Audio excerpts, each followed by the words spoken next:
Welcome to Forest Lawn-Glendale.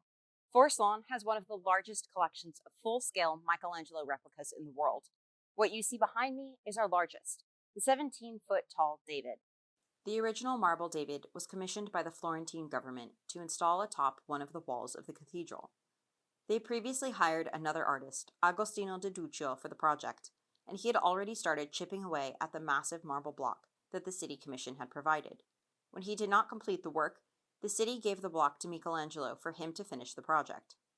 Michelangelo knew that at 17 feet tall and placed 200 feet above the ground, the sculpture would not look right if he used typical human proportions.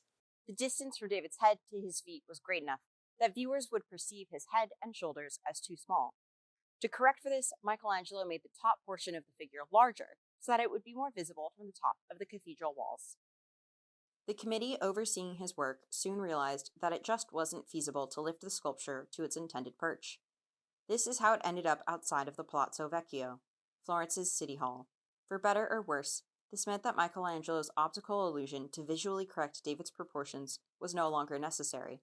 Seen up close, the slight change in scale becomes more apparent and might seem a little strange. But why did Florence want monumental sculpture of the Old Testament king?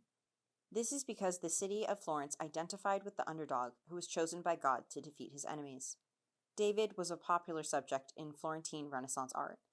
Most artists, like Donatello and Verrocchio, depicted him after the battle, with Goliath's head as his trophy.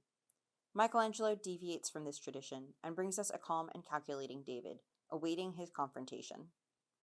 That's David in Florence, but what about Forest Lawn?